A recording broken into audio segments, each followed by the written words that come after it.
Hello dear friends, welcome to study with Sumit. आज हम पढ़ेंगे क्लास 6 की ज्योग्राफी का चैप्टर 2। फर्स्ट चैप्टर हम लोगों ने कंप्लीट कर लिया है, उसकी लिंक मैं डिस्क्रिप्शन में डाल दूंगा, आप लोग पढ़ लें। और एनसीईआरटी की सीरीज़ हमारी चल रही है, उसके भी हमने 3 चैप्टर कंप्लीट कर लिए हैं, उसके भी मैं सीरीज़ इसमें डाल दूँगा डिस्क्रिप्शन में, आप लोग देख लें। आइए स्टार्ट करते हैं चैप्टर। ये चैप्टर है ग्लोब, अक्षांश एवं देशांतर। ये बहुत ही इंपॉर्टेंट चैप्टर है, बहुत ज़्यादा इंपॉर्टेंट है, बहुत ही ज़्यादा इंपॉर्टेंट। आइए पढ़ते हैं।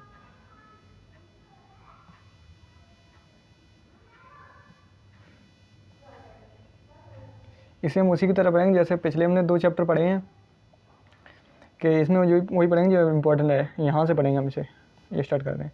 ये नहीं पढ़ेंगे, हम पढ़ेंगे यहाँ से। ग्लोब विभिन्न आकार एवं प्रकार के हो सकते हैं। बड़े ग्लोब जो आसानी से एक स्थान से दूसरे स्थान नहीं ले जाए जा सकते। पॉकेट में रखने योग्य छोटे ग्लोब तथा गुब्बारे जैसे ग्लोब जिनमें हवा भरी जा सकती है।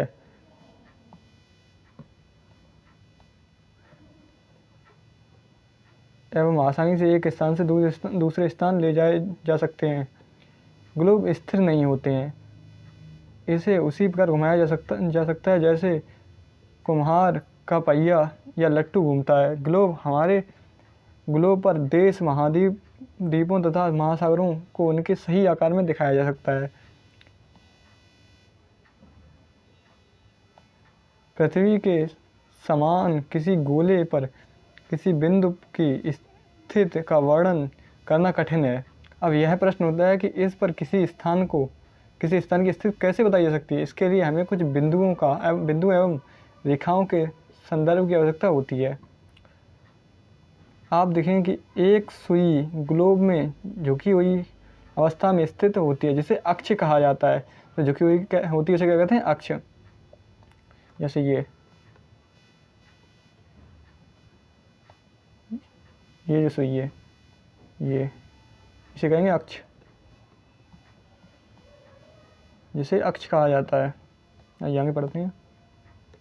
ग्लोब पर वे 2 बिंदु जिनसे होकर सुई गुजरती है उत्तर एवं दक्षिण ध्रुव के हैं। ग्लोब की अभी हम ऊपर समझेंगे। अभी ग्लोब को इस सुई के चारों ओर पृथ्वी की भांति पश्चिम से पूर्व की ओर घुमाया जा सकता है, लेकिन याद रहे इन दोनों में एक अंतर है। पृथ्वी पर वास्तव में ऐसी कोई सुई नहीं होती है, ये अपने अक्षों पर चारों ओर घूमती है, जो एक काल्पनिक रेखा है। ये पहले ये पढ़ लेते हैं, ये क्या है? नहीं, ये कोई इंपॉर्टेंट चीज़ नहीं है, ये पहले इसे पढ़ते हैं। एक अन्य काल्पनिक रेखा भी ग्लोब को 2 बराबर भागों में काटती है। इसे विषुवत वृत्त कहा जाता है। ये वाली, जैसे ये पृथ्वी, मैं आपको वैसे बना के दिखाता हूँ। इसमें जैसे पृथ्वी, यहाँ पर एक रेखा है, इसे विषुवत वृत्त कहा जाएगा। इसे विषुवत कहा जाता है। पृथ्वी के उत्तर में स्थित आधे भाग को उत्तरी गोलार्ध तथा दक्षिण वाले आधे भाग को दक्षिणी गोलार्ध कहा जाता है। ये दोनों बराबर के आधे भाग होते हैं। इस प्रकार विषुवत वृत्त पृथ्वी पर एक काल्पनिक वृत्त बनाती है एवं यह पृथ्वी पर विभिन्न स्थानों की स्थिति बताने का सबसे महत्वपूर्ण संदर्भ बिंदु है। विषुवत वृत्त के वृत्त से ध्रुवों तक स्थित सभी समांतर वृत्तों को अक्षांश रेखाएं कहा जाता है। अक्षांशों को अंश में मापा जाता है। जैसे अभी हम आपको समझाते हैं, आइए ऊपर करके समझाते हैं। आपको यहाँ समझाते हैं। जैसे ये पृथ्वी है, हम इसे गोल बनाते हैं। अरे यार, सही नहीं बनी।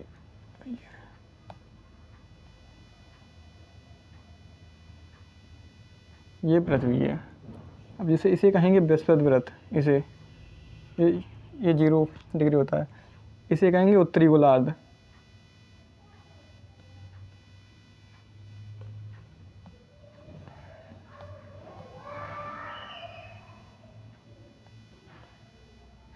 यह है उत्तरी गोलार्ध यानी कि नॉर्थ, और ये दक्षिणी गोलार्ध यानी कि साउथ। इसके बराबर भागों में ऐसी लाइन होंगी धीरे धीरे धीरे धीरे ऐसे ऐसे ऐसे ऐसे, इसे कहते हैं अक्षांश। आइए देखते हैं इसमें होगा चित्र। इसमें दिया नहीं है अभी वो वाला, हाँ ये दिया, ये है अक्षांश, ये है अक्षांश, ये विषुवत है, फिर ये अक्षांश है, ये रही ये विषुवत।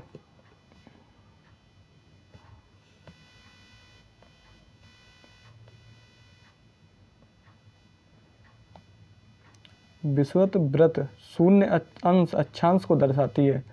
क्योंकि विषुवत वृत्त से दोनों तरफ ध्रुवों के बीच की दूरी पृथ्वी के चारों ओर के वृत्त का 1/4 है, अतः इसका माप होगा 360 अंश का, यानी कि 1/4, यानी 90 अंश। इस प्रकार 90 अंश उत्तरी गोलार्ध उत्तरी अक्षांश उत्तर ध्रुवों को दर्शाता है, 90 अंश दक्षिणी अक्षांश दक्षिण ध्रुव को दर्शाता है।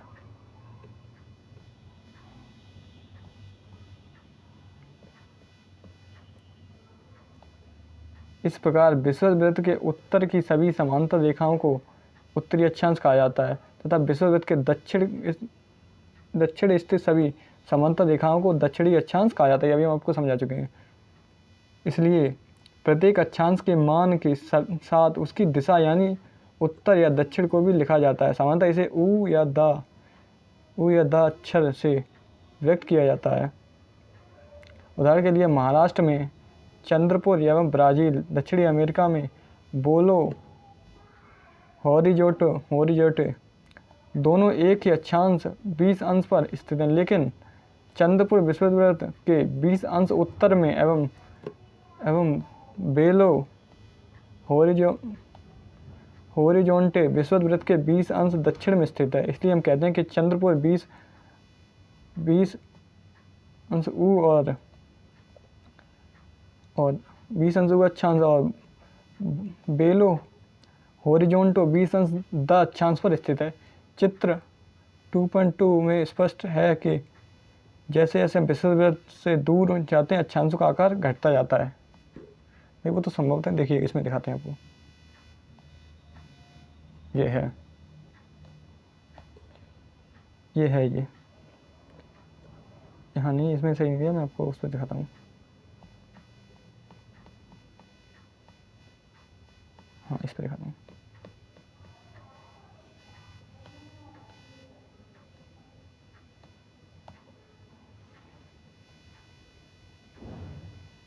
जैसे ये पृथ्वी है तो यहाँ पर ये सबसे बड़ा होगा विषुवत वृत्त, उसके बाद अक्षांशों घटते जाएंगे। जैसे ये इससे छोटा, इससे छोटा, इससे छोटा, धीरे धीरे छोटे होते चले जाते हैं अक्षांश।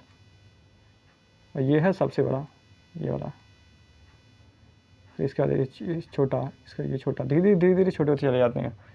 कहने का अर्थ ये है।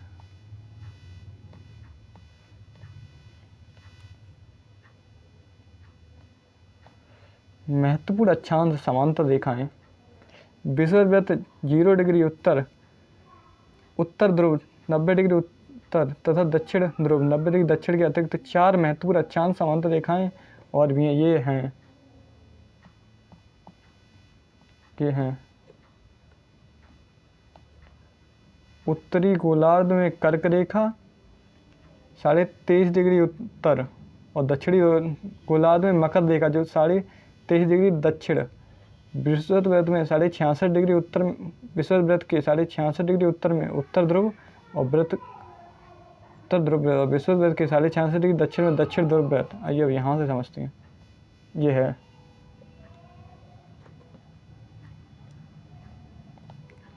है विषुवत वृत्त, ये है विषुवत वृत्त, इसके 23.5 डिग्री उत्तर में ये है कर्क रेखा और 23.5 डिग्री दक्षिण में यह है मकर रेखा और 66.5 डिग्री उत्तर में यह उत्तर ध्रुव वृत्त और ये 23.5 डिग्री दक्षिण में यह दक्षिण ध्रुव वृत्त। आइए आगे पढ़ते हैं क्या दे रहा है। पृथ्वी के ताप कटिबंध।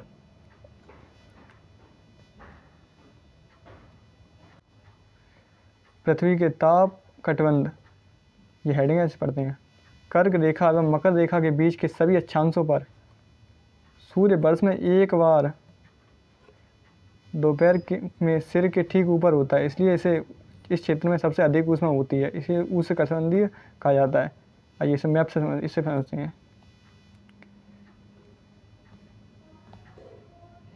यह उष्णकटिबंधीय, ये वाला, ये कर्क रेखा है, ये मकर रेखा है, इसके बीच का जो क्षेत्र है ये है उष्णकटिबंधीय, ये पूरा क्षेत्र। और सूर्य इतने बीच में ही रहता है, इतने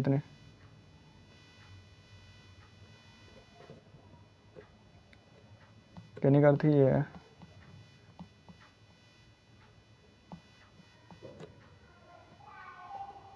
कर्क रेखा तथा मकर रेखा के बाद किसी भी अक्षांश पर दोपहर का सूर्य कभी भी सिर के ऊपर नहीं होता है। कहने का अर्थ है कि जो सूर्य की किरणें हैं वो सीधी परपेंडिकुलर इसी एरिया में गिरेंगी, इसी एरिया में, और यहाँ तिरछी जाएंगी, तिरछी, यहाँ भी तिरछी, और परपेंडिकुलर यहाँ पे।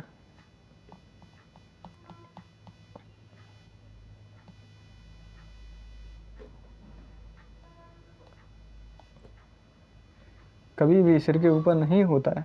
ध्रुव के तरफ सूर्य की किरणें तिरछी हो जाती हैं, मैंने अभी बताया था आपको।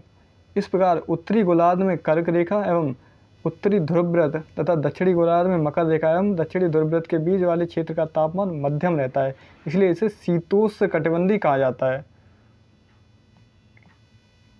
इसे यहाँ जाती है तिरछी, इसीलिए शीतोष्णकटिबंधीय, दक्षिणी शीतोष्णकटिबंधीय, उत्तरी शीतोष्णकटिबंधीय, क्योंकि यहाँ सूर्य की किरणें तिरछी जाती हैं, ये ऐसी ऐसी, यहाँ सीधी।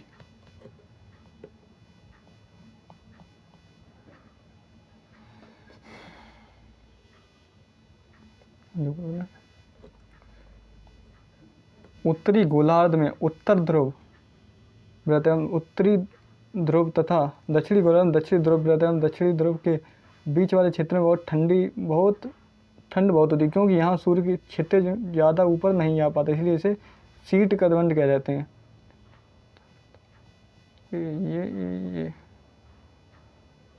ये यहाँ इस वाले क्षेत्र को, तिरछी बत्ती नहीं, यहाँ पर इस वाले क्षेत्र को, जो ये वाले इस वाले क्षेत्र को, और इधर इस वाले क्षेत्र को।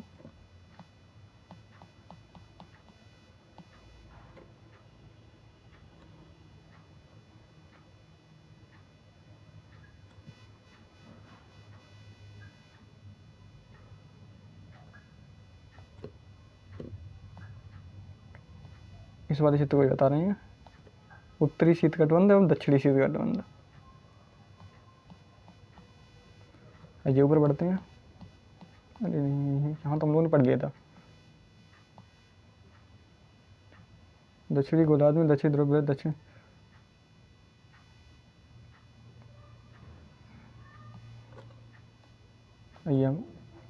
उत्तरी गोलार्ध में उत्तर ध्रुव एवं उत्तरी ध्रुव तथा दक्षिणी गोलार्ध में, यहाँ तो हम लोगों ने पढ़ लिया था, इसीलिए शीत कटिबंध कहते हैं, अभी आपको बता चुके हैं, क्योंकि वहाँ सूर्य की किरणें नहीं पहुँच पाती हैं। और यहाँ पर लाओ मैं एक और चीज़ समझा, उत्तरी शीत कटिबंध एवं दक्षिणी शीत कटिबंध, यहाँ 6 महीने का दिन और 6 महीने की रात होती है इस एरिया में। जब सूर्य यहाँ पर होता है तब तो यहाँ दिन होता है, और जब सूर्य यहाँ होता है तब यहाँ दिन होता है, और यहाँ रात होती है। आप इतना याद रखिए, यहाँ 6 महीने का दिन और 6 महीने की रात होती है इस एरिया में, उत्तरी शीत कटिबंध और दक्षिणी शीत कटिबंध में। आइए ऊपर पढ़ते हैं।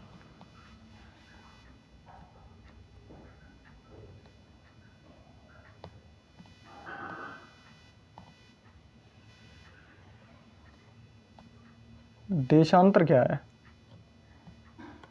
देशांतर क्या है? किसी स्थान की स्थिति को बताने के लिए उस स्थान के अक्षांश के अतिरिक्त कुछ और जानकारियों की आवश्यकता भी होती है। आप देख सकते हैं कि प्रशांत महासागर में स्थित टोंगा द्वीप एवं हिंद महासागर में स्थित मॉरिशस द्वीप एक ही अक्षांश 200 डिग्री दक्षिण 20 डिग्री दक्षिण पर स्थित हैं। यहाँ पर ये 20 डिग्री लिखा है, ये 20 डिग्री 0 मिनट, मतलब यानी कि 20 डिग्री दक्षिण पर स्थित हैं। उनकी सही स्थिति जानने के लिए यह पता करना होता है कि उत्तर ध्रुव को दक्षिण ध्रुव से जोड़ने वाला संदर्भ रेखा से पूर्व या पश्चिम की ओर इन स्थानों की ओर कितनी है। इन संदर्भ रेखाओं को देशांतर यमोत्तर कहते हैं। कहने का अर्थ ये है, सीधे सीधे आपको चित्र बना के समझाता हूँ। जैसे ये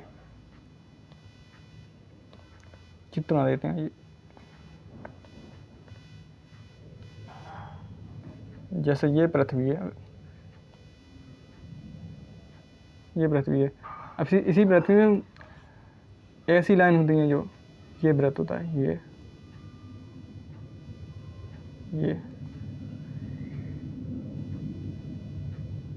इन्हें कहते हैं देशांतर रेखाएं।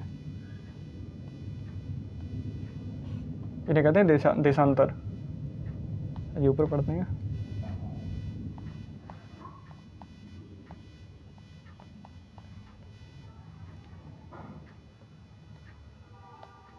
तथा उनके बीच की दूरी को देशांतर के अंशों में मापा जाता है और प्रत्येक अंश को मिनट में तथा मिनट को सेकंड में व्यक्त किया जाता है। ये अर्धवृत्त हैं। अभी पीछे इस किताब बुक में नहीं दिया, लेकिन मैं आपको बता दे रहा हूँ। जैसे ये पृथ्वी है, ये पृथ्वी है, ये जो अक्षांश हैं, इन अक्षांशों की दूरी कितनी होती है इस बुक में नहीं दिया, लेकिन आप आगे पढ़ेंगे तो आपको पता चलेगा। 111 km 111 किलोमीटर होती है। इस बुक में नहीं दिया, लेकिन मैंने आपको बता दिया कि जब आप आगे पढ़ेंगे तो आपको पता चलेगा। कहाँ पे थे हम लोग? यहाँ पे।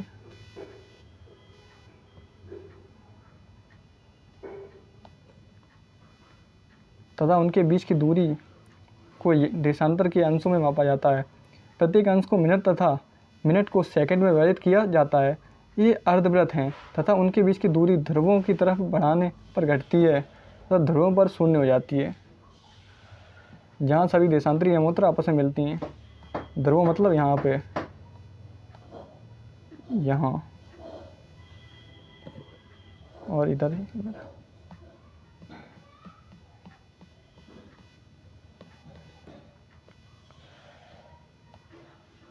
अक्षांश रेखाओं से भिन्न सभी देशांतर यमोत्तरों की लंबाई समान होती है, इसलिए इन्हें सिर्फ मुख्य संख्याओं में व्यक्त करना कठिन है। तथा सभी देशों ने निश्चय किया कि ग्रीनिच जहाँ ब्रिटिश राज की वेधशाला स्थित है से गुजरने वाले यमोत्तर से पूर्व और पश्चिम की ओर गिनती शुरू की जाए। इस यमोत्तर को प्रमुख यमोत्तर कहते हैं।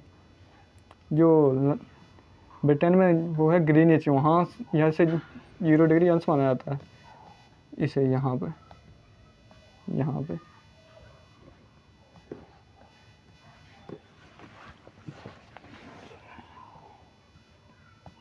इसका मान 0 डिग्री देशांतर है तथा यहाँ से 180 पूर्व तथा 180 पश्चिम तक गणना करते हैं। प्रमुख यमोत्तर तथा 180 यमोत्तर मिलकर पृथ्वी को 2 समान भागों पूर्वी गोलार्ध तथा पश्चिमी गोलार्ध में विभक्त करती हैं। इसलिए किसी स्थान के देशांतर के आगे पूर्व के लिए अक्षर पू तथा पश्चिम के लिए अक्षर प का उपयोग करते हैं। ये जानना रोचक होगा कि 180 पूर्व तथा और 180 पश्चिम यमोत्तर एक ही रेखा पर स्थित हैं, जैसे इसमें दिया होगा।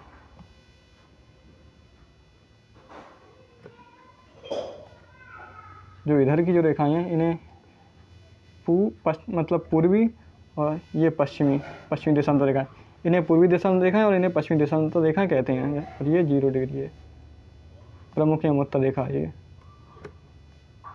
ये प्रमुख यमोत्तर रेखा है, ये पूर्वी यमोत्तर रेखा है, ये पश्चिमी यमोत्तर रेखाएं हैं।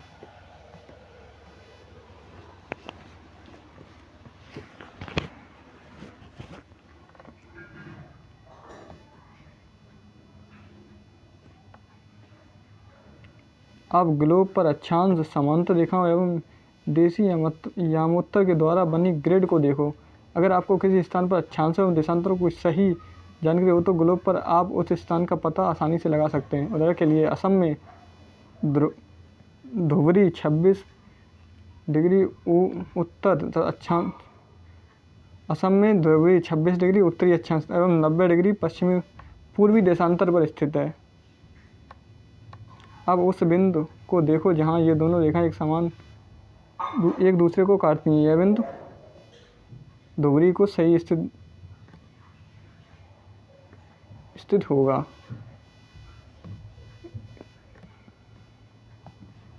इसको समझने के लिए एक कागज का समान दूरी वाले क्षैतिज तथा ऊर्ध्वाधर रेखाएं खींचिए। ऊर्ध्वाधर रेखाओं को संख्या 1 2 3 4 तथा क्षैतिज रेखाओं को क ख ग घ ङ अक्षरों से व्यक्त करो। जिन बिंदुओं पर ये ऊर्ध्वाधर एवं क्षैतिज रेखाएं एक दूसरे को काटती हैं वहाँ कुछ छोटे वृत्त खींचे। इन छोटे वृत्तों को आ वा सा दा तथा धा नामों से व्यक्त कीजिए। मान लीजिएगा ये एक प्रैक्टिकल है, ये नहीं पढ़ना है लोगों को, बेकार में से पढ़ना है। ये चित्र है, वर्ल्ड मैप है। ये देखिए, ये यही बोला ग्रीनिच।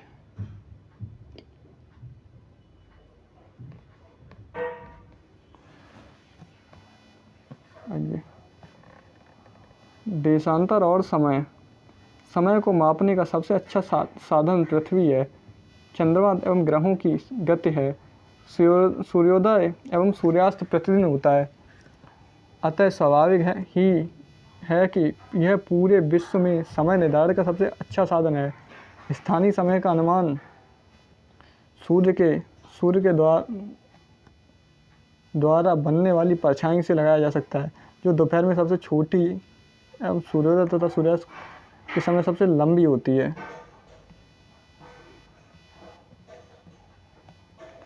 ग्रीनिच पर स्थित प्रमुख यामोत्तर पर सूर्य जिस समय आकाश के सबसे ऊंचे बिंदु पर होगा उस समय यामोत्तर पर स्थित सभी स्थानों पर दोपहर होगी। यानी कि यहाँ अगर सूर्य होगा तो यहाँ सबसे पहले दोपहर होगी। यहाँ इस जगह पर सूर्य का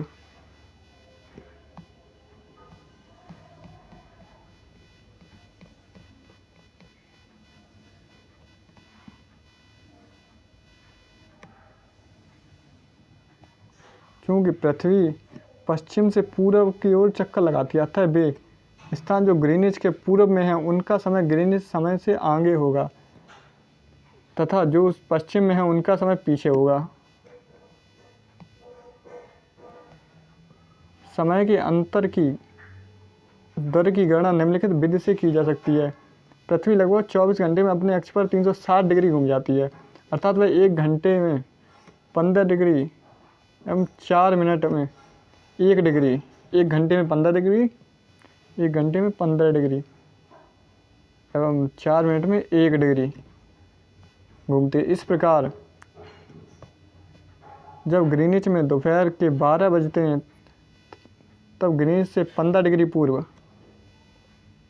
60 मिनट यानी अर्थात ग्रीनिच के समय के 1 घंटा आगे अर्थात दोपहर का 1 बजा होगा।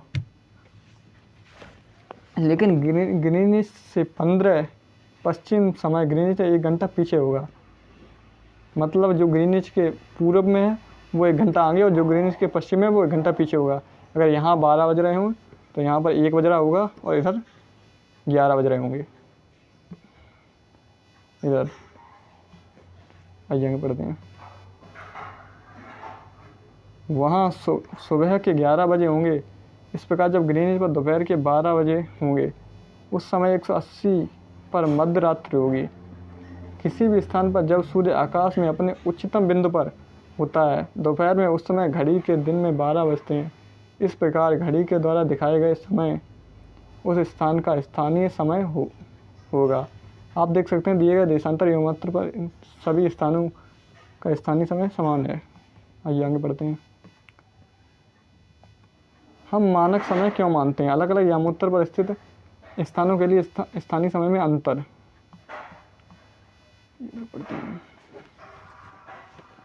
अंतर होता है। उदाहरण के लिए बहुत से देशांतरों से होकर गुजरने वाली रेलगाड़ियों के लिए समय सारणी तैयार करना कठिन होगा। भारत में गुजरात के द्वारका तथा असम के डिब्रूगढ़ के स्थानीय समय में लगभग 1 घंटा 45 मिनट का अंतर है। इसलिए यह आवश्यक है कि देश के मध्य भाग से होकर गुजरने वाले किसी यामोत्तर के स्थानीय समय का देश का मानक समय माना जाए। इस समय यामोत्तर रेखा के स्थानीय समय को पूरे देश का मानक समय माना जाता है। भारत में 42.5 डिग्री पूर्व 82 डिग्री 30 मिनट यानी को मानक यामोत्तर माना गया है। इस यामोत्तर के स्थानीय समय को पूरे देश का मानक समय माना जाता है। इस भारतीय मानक समय के नाम से जाना जाता है। इसे भारतीय मानक समय के नाम से जाना जाता है। कबीर भोपाल के निकट एक छोटे से नगर में रहता है। वह अपने मित्र आलोक से कहता है कि वे लोग आज रात एक में नहीं सो पाएंगे।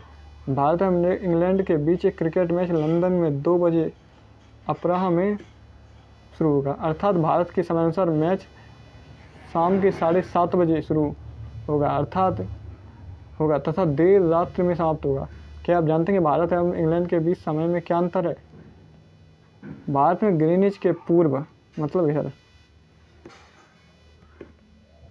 ग्रीनिच के पूर्व 82 डिग्री 30 मिनट पूर्व में स्थित है। 82 डिग्री और 30 मिनट में स्थित है तथा यहाँ का समय दोपहर ग्रीनिच के समय से 5 घंटा 30 मिनट आगे है। 15 डिग्री में 1 घंटा और यह 82 डिग्री 30 मिनट आगे है। इसलिए जब लंदन में दोपहर के 2 बजे होंगे तब भारत में शाम के 7:30 बजे होंगे। 15 डिग्री में होता है 1 घंटा और यहाँ तो 82 डिग्री आगे है। आप हिसाब लगा लें। कुछ देशों का देशांतरी विस्तार अधिक होता है जिसके कारण वहाँ एक से अधिक मानक समय अपनाए गए हैं। उदाहरण के लिए रूस में 11 मानक समयों को अपनाया गया। पृथ्वी को एक घंटे वाले 24 समय में बांटा गया। इस प्रकार प्रत्येक समय क्षेत्र 15 डिग्री देशांतर तक के क्षेत्र को घेरता है। तो ये चैप्टर हो गया समाप्त। मिलते हैं अगले चैप्टर में। तब तक के लिए धन्यवाद। Like, comment, share and subscribe.